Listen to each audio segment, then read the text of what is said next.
آپ ایک انٹروورٹ ہیں۔ عام زبان میں اگر کہا جائے تو آپ خاموش طبع ہیں۔ آپ اپنی دنیا میں گم رہنا پسند کرتے ہیں۔ آپ کو زور زور سے بولنا، چیخنا چلانا بالکل بھی پسند نہیں ہے۔ آپ اپنی خاموشی اور تنہائی میں سکون محسوس کرتے ہیں۔ آپ اپنے خیالات، جذبات اور احساسات کا پرچار کرنے کی بجائے انہیں اپنے تک محدود رکھنا پسند کرتے ہیں۔ کسی دوسرے کے کام میں دخل اندازی نہیں کرتے اور نہ ہی آپ پسند کرتے ہیں کہ آپ کے معاملات میں دخل دیا جائے۔ آپ اپنی ایک ایسی دنیا بنانا پسند کرتے ہیں جہاں آپ کو اس معاشرے کی کچھ زیادہ ضرورت نہیں ہے۔ آپ اپنے تمام معاملات کو خود سنبھال سکتے ہیں۔ ہاں، اگر آپ کو ایک بہت اچھا، قابل بھروسہ اور محبت کرنے والا ایک دوست یا ساتھی مل جاتا ہے تو آپ اس پر بھرپور اعتماد کرتے ہیں، اپنے معاملات شیئر کرتے ہیں، پوری طرح سے مخلص ہیں اور اس کے ساتھ خوش ہیں، اور یہ سب کرتے ہوئے آپ کو خود پر بے حد فخر ہے، آپ مطمئن ہیں، تو یہ جان لیجئے کہ آپ انٹروورٹ ہیں۔ تو آئیے آپ کی شخصیت کا کچھ اور گہری نظر سے جائزہ لیتے ہیں۔ آپ خود اپنے ساتھ اور اس سوسائٹی کے ساتھ بے حد مخلص ہیں، اور اگر زیادہ سچائی اور ایمانداری کے ساتھ دیکھا جائے تو آپ یہ جانتے ہوں گے کہ آپ نے اپنی زندگی میں بہت سے مواقع گنوا دیے ہیں، جیسا کہ ترقی حاصل کرنے کا کوئی موقع، ایک بہترین اپرچونٹی جس کا کہ آپ پورا حق رکھتے تھے، آپ میں ایسا کرنے کی صلاحیت پوری طرح سے موجود تھی، لیکن آپ یہ موقع حاصل نہیں کر پائے، جبکہ یہ آپ کے سامنے تھا، آپ کے ہاتھ میں تھا۔ اگر آپ تھوڑی سی کوشش کرتے، کسی سے بات کرتے اور خود کو سامنے لاتے تو آپ اس موقع سے بہترین فائدہ اٹھا سکتے تھے، لیکن آپ نے اپنے ارد گرد ایک خول بنا رکھا ہے، اسے ہم خول یا ایک ببل کا نام دے سکتے ہیں۔ آپ انٹروورٹ ہیں، آپ اکیلے رہنا پسند کرتے ہیں، آپ خود اپنی کمپنی انجوائے کرتے ہیں، آپ کو ایسا لگتا ہے کہ آپ جس چیز کا حق رکھتے ہیں وہ آپ کو خود بخود مل جائے گا، لیکن اصل بات یہ ہے کہ زندگی کچھ چیلنجز آپ کے سامنے رکھتی ہے، اور جیسے ہی زندگی کے یہ چیلنجز سامنے آتے ہیں آپ کی شخصیت آپ کو ان کا سامنا کرنے سے روکتی ہے۔ یہاں اس بات کو جان لیجئے کہ آپ ان چیلنجز کا سامنا کریں گے، آپ کو ان کا سامنا کرنا ہے، آپ کو اپنے ببل سے باہر آتے ہوئے ان چیلنجز کا سامنا کرنا ہے۔ یہ وہ چیلنجز ہیں جو زندگی آپ کے سامنے رکھتی ہے، آپ کو انہیں فیس کرنا ہے، آپ کو اپنے خول سے باہر نکلنا ہے۔ ایسا کرتے ہوئے آپ کو تھوڑی سی مشکل ہو سکتی ہے، لیکن آپ کے اندر اتنی ہمت اور حوصلہ ہے کہ آپ ایسا کر سکتے ہیں۔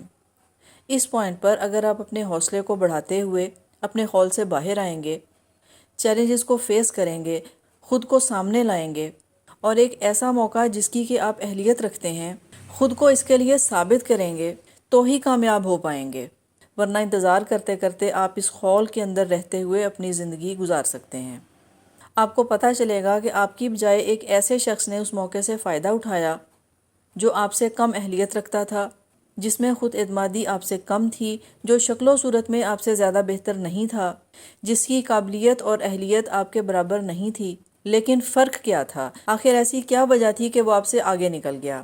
وجہ یہ تھی کہ وہ لوگوں سے بات کرتے ہوئے ڈرتا نہیں تھا، وہ کہیں جانے، بات کرنے یا تعلق بنانے میں ہچکچاتا نہیں ہے، اس کا کمیونیکیشن سکل، اس کا بات کرنے کا انداز اچھا ہو سکتا ہے، وہ موقع سے فائدہ اٹھانا جانتا ہے، جبکہ محنت آپ کرتے ہیں، آپ اس کے حقدار ہیں، لیکن ایک ایسا آدمی آپ سے یہ موقع چھین لیتا ہے جو کہ صرف بات چیت کرنے کا ہنر جانتا ہے، اور آپ صرف خاموش کھڑے رہتے ہیں۔ سچ یہ ہے کہ اس نے حقداری سے زیادہ جرأت دکھائی ہے۔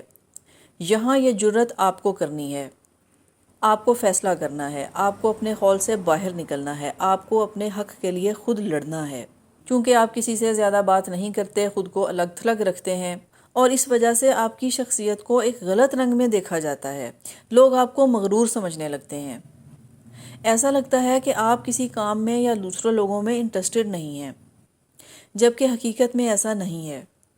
آپ ایسا اس لیے نہیں کرتے کیونکہ آپ کو ایسا کرنا پسند نہیں، آپ کسی کے معاملات میں دخل نہیں دیتے، کسی کو ڈسٹرب نہیں کرتے، کسی کو تکلیف نہیں دیتے، آپ کی اپنی باؤنڈریز ہیں۔ باؤنڈریز کو سیٹ کرنا بہت اچھی بات ہے، باؤنڈریز ہماری لائف کو پرسکون رکھنے کے لیے ضروری ہیں، لیکن دوسرے لوگوں سے جڑنا بھی ضروری ہے، اور یہ کنیکشن کمیونیکیشن سے ہی لیا جا سکتا ہے۔ اچھی بات چیت اور کمیونیکیشن کے بغیر آپ دوسرے لوگوں سے تعلق نہیں بنا سکتے، ہم کنیکٹ نہیں ہو سکتے، اور جب تک ہم دوسرے لوگوں سے جڑیں گے نہیں، کنیکٹ نہیں ہوں گے، ہماری زندگی میں الجھنیں پیدا ہوں گی۔ ہم زندگی میں جتنا حاصل کر سکتے ہیں اور جو حاصل کرنے کی اہلیت رکھتے ہیں، اس دوڑ میں ہم بہت پیچھے رہ سکتے ہیں۔ یہ ٹھیک ہے کہ ہمیں یہ بتایا جاتا ہے کہ ہمیں ہمارا حق مل کر رہے گا اور ہم ایسا ہی سمجھتے ہیں، لیکن یہ بھی یاد رکھیں کہ حق لینے اور زندگی کی دوڑ میں آگے بڑھنے کے لیے ہمیں دوسروں کے ساتھ دوڑنا ہے، ان کے ساتھ مقابلہ کرنا ہے، ان کے ساتھ رہنا ہے، مسائل اور الجھنوں کو حل کرنا ہے، اور یہ تمام کام ہم صرف اچھی کمیونیکیشن سے کر سکتے ہیں۔ اگر آپ ایسا نہیں کریں گے تو ایک وقت ایسا آئے گا کہ آپ اکیلا محسوس کرنے لگیں گے، آپ کا کانفیڈنس ختم ہو جائے گا اور پھر صرف پچھتاوا رہ جائے گا۔ اس انٹروورٹ والی سوچ کو بدلنا بہت ضروری ہے۔ جب آپ سوچ بدلیں گے تبھی چیزیں بہتر ہونا شروع ہوں گی۔ آہستہ آہستہ آپ کی کمیونیکیشن بہتر ہوگی اور زندگی خود بخود سدھرنے لگے گی۔ اگر کوئی آپ سے یہ کہتا ہے کہ آپ بہت خاموش رہتے ہیں اور آپ زیادہ بات چیت کیوں نہیں کرتے، تو آپ بہت ہلکے پھلکے انداز میں ایسا کہہ سکتے ہیں کہ مجھے بات چیت کرنا بہت پسند ہے، اور اگر آپ تھوڑا ٹائم دیں، میرے پاس بیٹھیں، تو ہماری گفتگو بہت اچھی رہے گی۔ یاد رکھیں، سوشل نیٹ ورک بہت ضروری ہے۔ اس سے آپ کی ذاتی زندگی اور پروفیشنل ترقی پر فرق پڑتا ہے۔ کمیونیکیشن آپ کی ذاتی زندگی اور پروفیشنل لائف پر بہت گہرا اثر رکھتی ہے۔